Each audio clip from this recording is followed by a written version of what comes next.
So a little bit about LLN. While we are the Latino Leadership Network, this is a place that welcomes allies, Boricuas, Chicanas, Latine, Latinx, however you identify. We are here to support Washington State Hispanic or Latino workforce. And again, however you might identify in that phrase. And again, allies are welcome. Thank you for being here. Oh, and I'm meant to have more on this slide, but so today, Estefania is Martinez Limo, sorry, Estefania Martinez Limo is an epidemiologist who works at the Walla County of Department of Community Health, sorry, where she has dedicated her career to improving public health outcomes for diverse communities. Born in Peru, Estefania immigrated to the United States as a child and grew up in the vibrant city of Chicago. This multicultural upbringing has profoundly shaped her professional focus and personal passions. With a robust background in infectious diseases, Estefania combines her scientific expertise with a commitment to the well-being of immigrant and Hispanic populations. Her research and public health initiatives often intersect these areas, emphasizing culturally relevant health communication and community engagement. Estefania is an advocate for the power of storytelling, and every day she utilizes her fluency in Spanish and English to connect and empower bilingual communities. So I'm so excited to turn it over and stop my share. Thank you. Thank you so much for the introduction, Seona.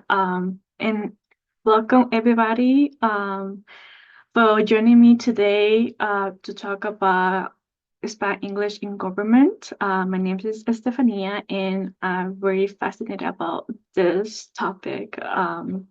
So before I proceed, I just wanted to warn you that this is an interactive presentation. So I'm going to have spaces for discussion and questions, and I will also use a bit of English and then Spanish. So be aware. We can move to the next slide. Thank you. So I just wanted to share a little bit about myself.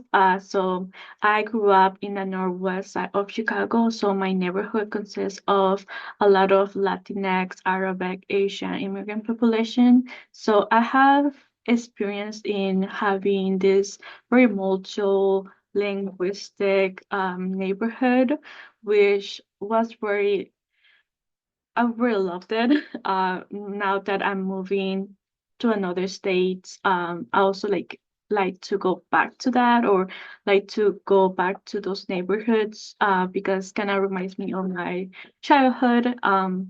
So I also wanted to tell you that I am a Spanish English person that can talk for 15 years. So, yes, originally I spoke Spanish, and I'm still speaking Spanish because my mother really wanted us to be bilingual, and which I really appreciate that because I think like I'm using my Spanish here in work, which I never thought I would be doing it. So I just wanted to tell you a little bit about myself. Thank you. So let's start with the basics. I have this definition on both bilingual and Spanish. I think sometimes people confuse these two terms. So bilingual or bilingualism, oh sorry, bilingualism refers to the ability for individual to speak fluently, speak, understand, read, write into languages. And bilingual individual can switch between those depending on the audience, context, anything else. While English is a blend of Spanish and English, often used with bilingual communities, is more than just mixing two languages, kind of a cultural phenomenon that refers to the dynamics or evolution of nature, well, kind of evolving of communication and our multicultural societies, and often we see this by English in population where Spanish and English are often uh, in the same area or in the same neighborhood.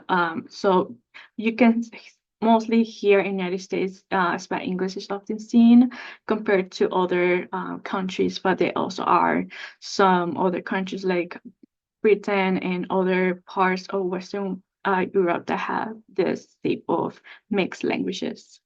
Um, we can move to the next. Okay, so I wanted to talk about this kind of like the differences and similarities between both of them.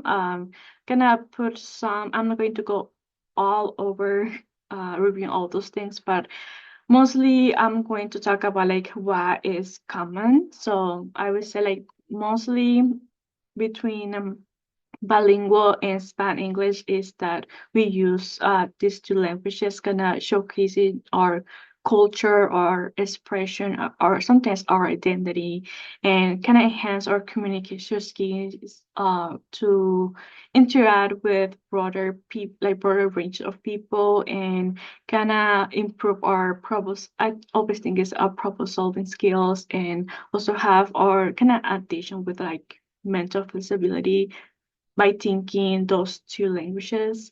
So I really like, obviously there are some differences because bilingualism has these very formal structures. Like you have to apply or you have to follow this grammar and structures. Well, Spanish English does not have this very standard rules. So it kind of each individual has this very, I would say, like mixture of rules, which is not very standard, but it's still like kind of builds in that community. So it's very interesting this phenomenon how it is occurring or how we see it in our communities. So I just wanted to go into that. Next slide, please. So let's start with our little questions. You can leave it your comments in the comment section. And also the poll I didn't notice. Okay, so the question is, how many people do you think speak Spanish in the United States? So I will give you guys like 5 seconds or a little bit more.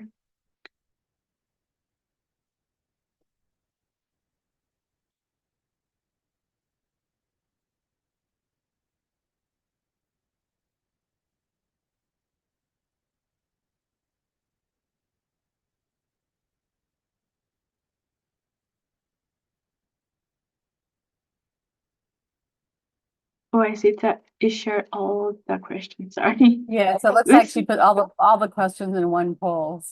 Okay, that's okay. You guys can see fine now. We can later on as a surprise what the question was. Okay, then I would wait a little bit more so everybody get a chance to respond.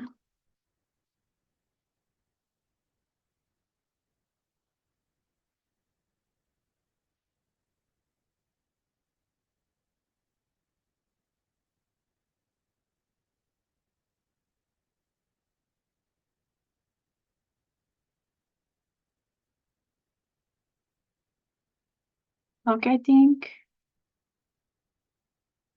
we have, yeah, then share. Oh, sorry. I'm kind of new with Zoom. I also did not use this, so okay. You guys can Can you see, see the results? yeah, can you guys see the results?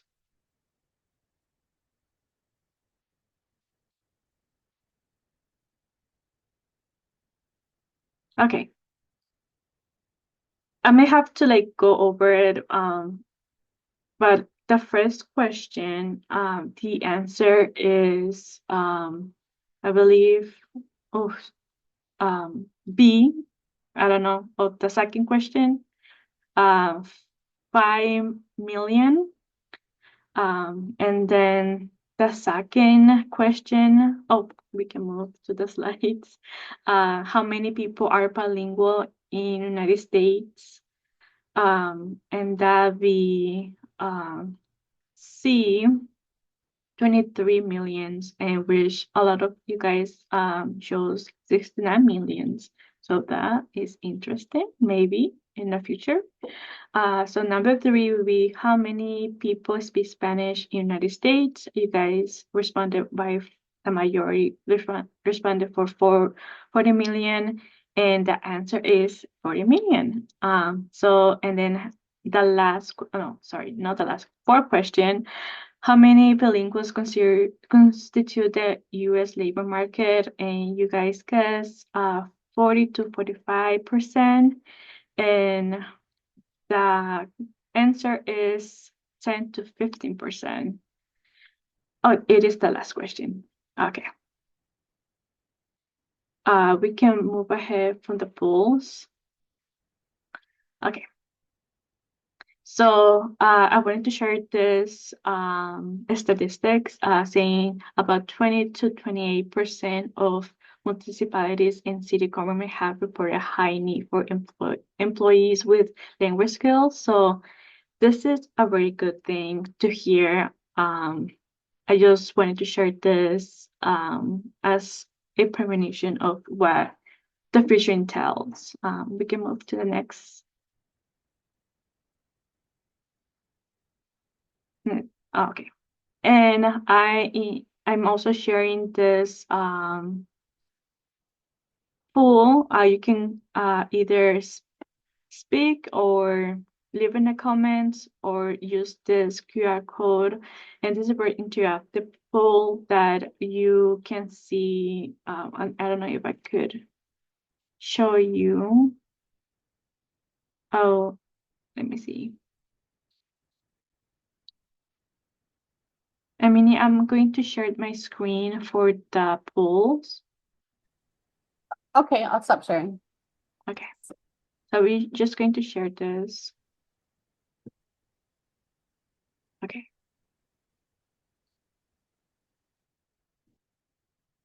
Okay, so this is our interactive little pools of discussions. So do you know any spa English phrases or words?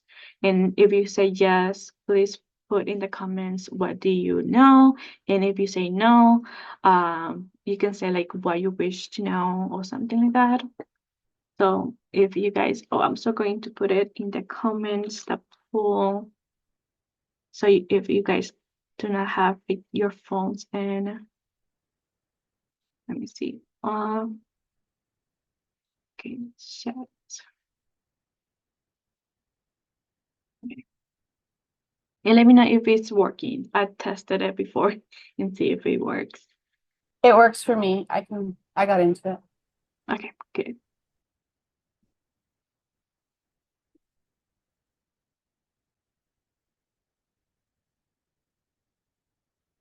And I'm also going to participate, and I will say I know some words. Oh, am I?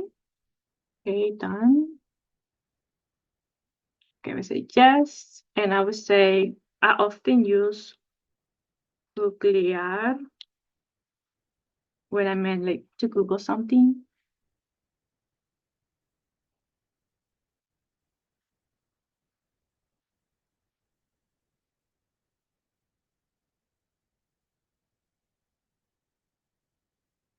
And this is going to be open, so if you guys want more time, we can do that. I'm going to start my share, and Amir, you can do.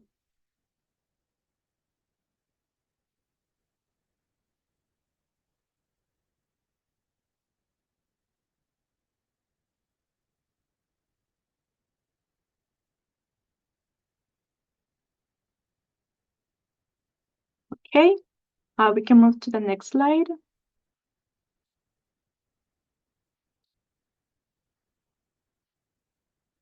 Oh, I think we might skip the video. Oh, Amina, can you go a little bit back? A little bit more? Yes. Let's see if works.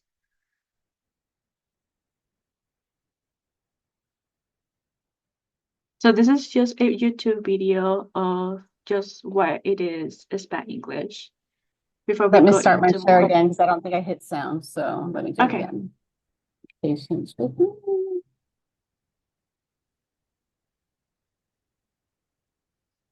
Now I'm seeing the response. Parquear. That is pretty good. I'm gonna hit Chores. Yeah, go play. ahead.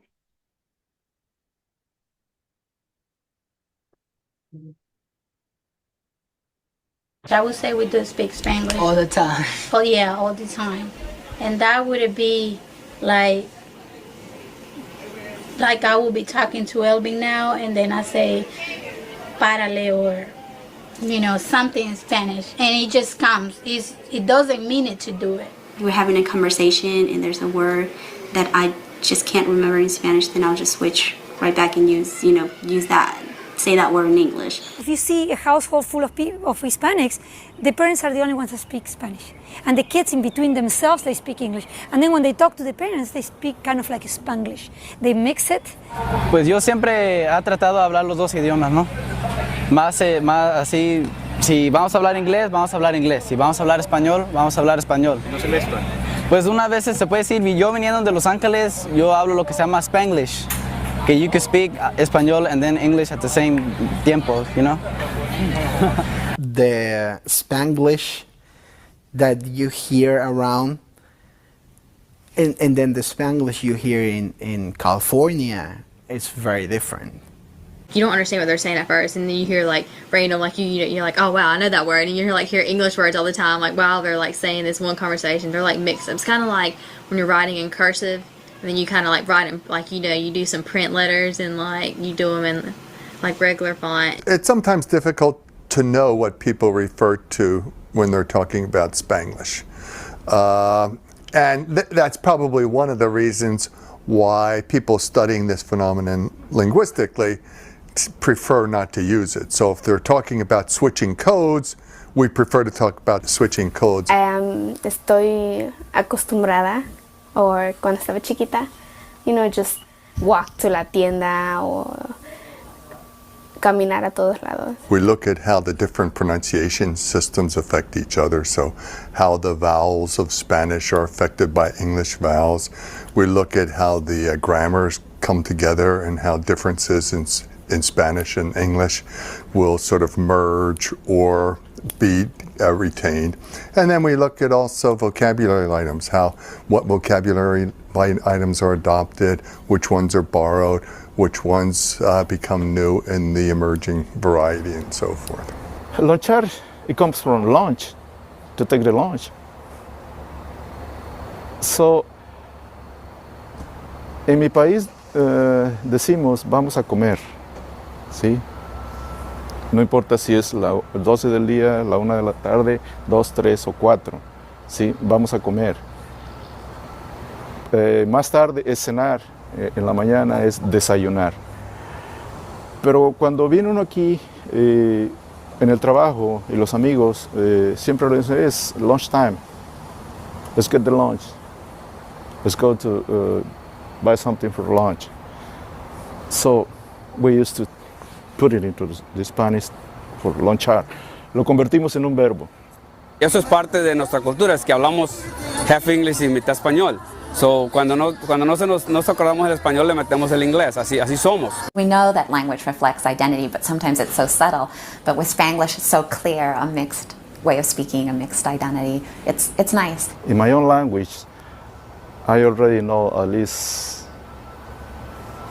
15, 20 new words coming from English into the Spanish, mix it. And somebody might say they busted our language. I said, no, we put it together and we got a different meaning. So we're creating. I really love this video because it kind of explains of how how vast it is Spanglish, and how it is with our younger and older communities. So I really love this video. So we kind of can skip that discussion. And also I'm looking at you guys responses, validar, parquear. Also in the comment section, we have texto, el shopping. It's very refreshing. Okay, so I'm going to go into like some things that they mention, which is in the academic settings, they're putting kind of words on what does it mean when we have this situation. So the first one is neologism. So those are words that is introduced to the language by force of use, have a new meaning that already exists before. So one of the favorites that I mentioned before was googlear, chatear, texto, cliquear, like those were different. We often put like ER at the end of a word that is like English, and then we put ER. So kind of a reminder, but it's not often that way. Those like the ones that I was thinking of. And then we go into like what is code switching. So code switching is like a practice of alternative between two languages, and it can kind of varies on the person. And those are some of the terms where the first one is intersectional switching when it occurs. And this is an example: I'm fine, ¿tú cómo estás? Intrasensual switching occurs when the sentence is I got into the habit of mirar cada noche y desearles a mis padres buenas noches, y por la mañana I wish them good morning. And then the last one is tag switching. We also hear those switching in the video of like how people were talking. So it's like switching in the phrases or words. So I already went to the store, ¿sabes? Or ya fui a la tienda, you know. Sometimes they use that also in the video. Okay, we can move into the next slide. And then also like there are some words that cannot be translated to Spanish or English. So it's just something that sometimes you have to describe the whole word in either languages to like kind of have like a point across. And these are some of the examples that I put in. For Spanish, I put like anteayer, and we don't have that in English, so we have to describe like the day before yesterday, which we often do not use that. I really like this one because my abuela always used vergüenza ajena, which translate in English when you're embarrassed by somebody else's actions. We can find like some words that could mean something similar to this, but it's not the same thing, or the feeling that it carries is just not the same. And we also have that in English, like bamboozle, about to go down. These are some few examples that I put, and it's very hard to combine that. So this kind of what you can hear in the video, this double culture that's going on. So this is just something that I wanted to talk about. Like sometimes it cannot be done, and you have to use the language that you're using to describe something, or you might have to do like the whole long way to describe it. Okay, you can move to the next slide. So now let's move into like the why we need Spanglish in government. So in recent years, Spanglish has become increasingly prevalent, particularly in areas with substandard Hispanic communities.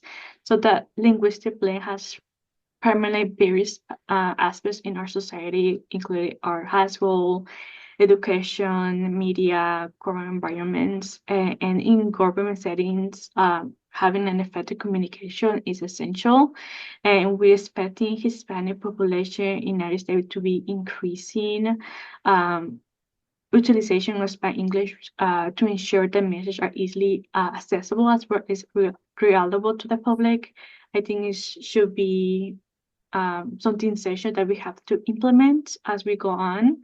For the public service announcement to board information, Spanish serves like a tool to bridge those two languages that has often barriers and connect with diverse audiences. However, I think that growing emphasis of Spanglish in workplaces are not very common because Spanglish is seen as informal, so it's very weird to put it in a formal settings. But I think like in a workplace where two people that speak Spanish and are bilingual or Spanish and English, I think it's will be more easier to have more communication between those two people. And it should be viewed as like something bad or something like should be viewed something like as a positive of like as a leverage of how we can enhance our public communication. So I think that promoting this and having this cultural understanding in the workplace kind of also add into like our employment, how we feel in our employment, like our roles or what we are doing. So I think like it should be added. So let's move to the next slide. So I provided this slide for like utilizing Spanglish in government, the pros and cons of having those two. So something that I was already mentioning kind of provides this communication, and I think there's a lot of advantages. So the first one I'm thinking is like enhance exclusivity by making information more accessible to bilingual individuals and ensure that important messages reach wider audiences. And then we can also incorporate Spanglish to demonstrate respect and recognition of cultural identity in the Hispanic community and kind of foster this sense of inclusion and cultural relevance, and then can lead to increased engagement and trust in government entities. And for my perspective, because I work in public health, trust is something we kind of struggle, mostly because of how the pandemic hit us, kind of to build that in, kind of like having, and mostly in our very vulnerable communities, we want to build that trust. And we, I don't want to go into like public health information, but we have struggled that, because of history that we have, but we want to like include them that we are not the same as was before. And I don't want to go into like public health problems, but something that we should be talking about this, mostly because in government we want to be the bridge between the resources that we have to the community, because we already have it. We just have to spread out those resources to them. And if we don't have trust, I think like mostly in government, I think like what we are seeing with, or sorry, I'm getting lost into a lot of things, but I really like that this kind of builds that trust. And then on the flip side, as I said before, that some critics will argue this as in misunderstanding, because this does not have any structural or any formal communication. So they might think this is not as crucial as other things. But I feel like this is more concerning of like the unprofessional settings or the context. So kind of with the credibility of government. So Spanglish may have the like individual to speak only Spanish or only English to just have this communication and understanding. But I think like it kind of lacks onto what we are seeing in our community. So when considering language switches, it's important to, I think, balance between those two, like having enhanced Spanglish, but also preserving our traditional languages if people do not feel comfortable to use both of them. So it kind of involves into those in our official government roles. So it's kind of something that we're going to work on going on. So yes, thank you. So now let's move into the discussions. What are your thoughts on the benefits or criticism of English that faces? And if you feel free, you can leave it in the comments or you can speak it aloud. And I'm also sharing, or Hermia, do you want to share your screen if you have it up?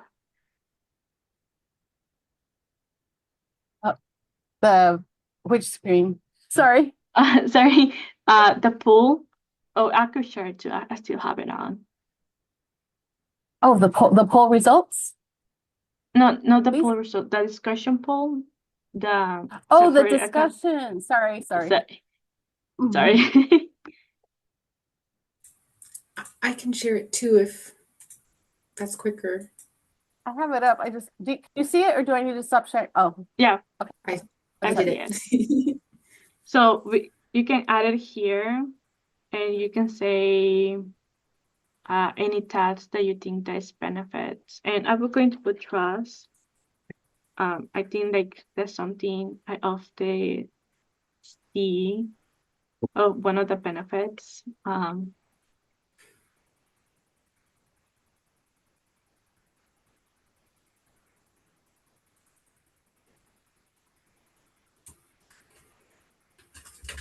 I'm also going to look at a comment section.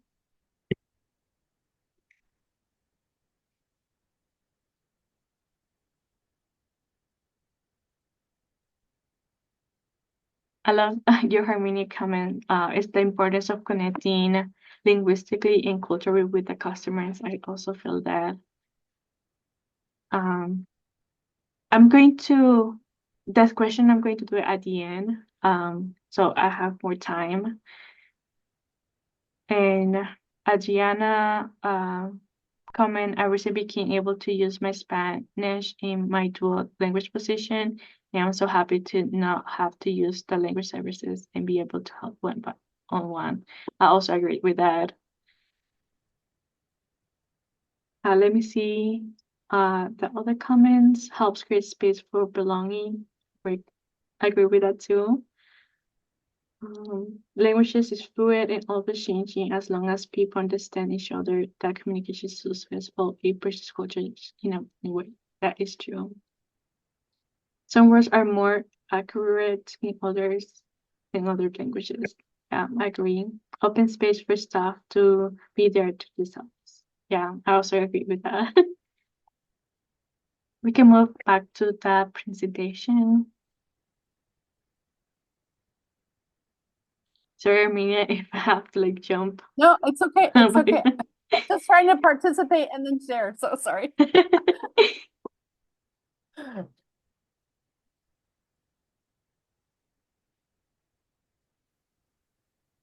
Okay, let's move to the next slide. So here are some examples of Spanglish that we can see them. So this is mostly in advertisement, which is very interesting, but we can move into the next slide. I wanted to move more into like targeting communities. This is kind of an example of a mental health. Also, today is Mental Health Day. So if you guys, I did not think it was correlated with this day, but kind of glad that it was.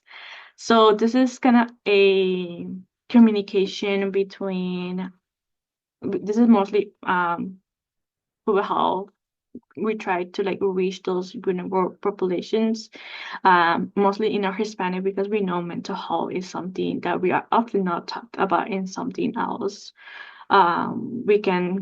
Should not go over this. I'm very passionate about a lot of things, so I'm trying not to go too in deep in those details. So this is like I'm going to just read it out.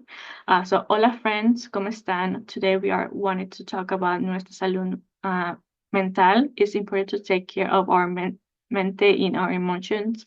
We know that the epidemic ha sido muy difícil para todos, but it's okay to ask for ayuda. Remember, tu salud mental is just as important as your salud física. So take a break, breathe deeply y haz algo que te hace feliz. Recuerda que tú no estás solo y juntos podemos superar esto. And then I put like, if you are feeling triste, ansioso, or overwhelmed, it's important to seek ayuda from mental health professionals. No te preocupes, there are many options available, incluyendo telehealth, también habla con tus amigos, familia y sobre cómo te sientes. So this is just a little bit of an example. We can move to the next slide. So let's move into the last discussions. Can you tell me how government do address this linguistic diversity, and are they doing anything about it right now? And I also have it. And in my community, in public health, we try to have this mix, Spanish English actually, in our advertisements or regarding certain information about certain diseases that we feel like we should target more those people. And then what are the, oh, sorry, I think I put it in the wrong place. Oh, this is what you do. The other one is what can government do to address linguistic diversity? And I think like also having like events, like community events with the employment or employers. Like for me, like community is essential for everything, mostly in public health. So community engagement, I feel like should be part, and mostly for Hispanic Day. Oh, sorry, Hispanic Heritage Month. We should have that, and we have very diverse population, not only Hispanics, we also have Asian American month, also Black American month. So having and communicating with our employers, employees, having that sense of connectedness, I think it should be like very fulfilling.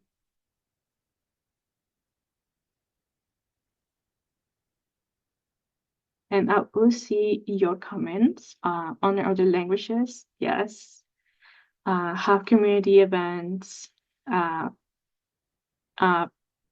multilingual speakers for oh my God, I would put that 100%. I think I often have, like when I'm doing my role, my Spanish is kind of like it's not seen as something that is a skill that I have. It's more like something I'm giving away. So I feel the same thing. Recognize more languages, encourage staff, and contracted interpreters to use Spanglish.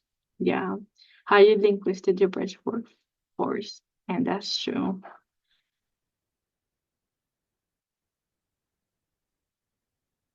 Some offices only allow one person to pay extra for language certification. Why not pay all employees extra if they are certified in the language that they use in their area? That's true. And I think like having a lot of those people being certified, I think it adds also in their own personal development, and kind of it's like makes people more wanting to learn those languages, or if you're still like in a beginner side, wanting like people to expand their languages so they can serve more communities. And I feel the same thing. Even though like my two languages are Spanish and English, I'm also trying to like bridge all the languages, and I'm thinking of starting to do Quechua, because I do plan to go back to Peru and go to like speak to those communities. So having those word differences, languages, I think is very positive. Thank you, Herminia. And then at the end, a thank you slide. If you guys have any questions or if you guys want to discuss more about this, I know there was a question. Let me go back to it. Okay, found it from Samantha. Is Spanish English used the same amount by people in writing, or is it more used for verbal communication? And that is very dependent on how people confident. I think when I started learning English, I did Spanish English at the beginning because I didn't know how to write the word in English. So I felt comfortable in writing only in Spanish, like Spanish in English, if I remember. But it is both. I think mostly we do hear it with communication, but I also like it because it's kind of like a secret. Like if you have a journal, I don't know if you ever had like I have a brother, so he would get into my stuff. So when I actually know French, so I also put all the languages in the mix, so he doesn't know what I'm talking about. So for me, like, yes, it is. And I think it all depends on the individual. And then a person said I've used it more in writing because I read more in Espanol and I have anyone to speak with. And that's something that is also very hard to find those people that speak the language. It's very hard to find other people, mostly because you don't know if they want to talk to you in those two languages. And whenever I talk to another person, I often is like, are you comfortable if I do speak English? Because they're not often comfortable when I'm doing that. But when I do that, I often like say, do you want to either I do it like speak English. Sometimes it just flips out. Like I'm talking in English and then somehow it changes to Spanish and then I'm like, wait, what language was I using before? That happens to me when I'm very tired. So sometimes it's just talking to people and seeing if they're comfortable. And then are you from Peru? Sí, I am from Peru. Chiclayo, we're northern part of Peru. Oh, Lima. Okay.